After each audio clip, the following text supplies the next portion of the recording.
డుగ్గు డుగ్గు బండి మీద రైమని పోతుంటారు. ఆ సౌండ్లోనే చాలా కిక్కుందని ఫీల్ అవుతుంటారు. అసలు ఆ బండికి క్రేజ్ వచ్చిందే ఆ సౌండ్ వలన. అయితే మరికొందరు అది కూడా చాలదని సైలెన్సర్స్లో మోడిఫికేషన్స్ చేసి మరీ సౌండ్ చేస్తుంటారు.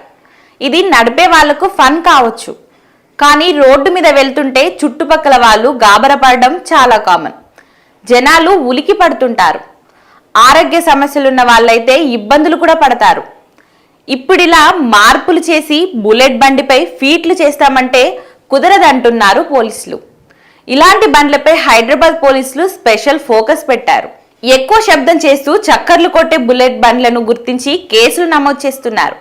కంపెనీ ఇచ్చిన సాధారణ సైలెన్సర్లు తీసేసి ఎక్కువ శబ్దం వచ్చే సైలెన్సర్ను బిగించుకొని రోడ్డుపై తిరిగే ఆకతాయిలు చాలా మంది కనిపిస్తారు. ఇది వాళ్లకు ఫన్ కావచ్చు, కానీ జనాలు చాలా ఇబ్బంది పడుతుంటారు.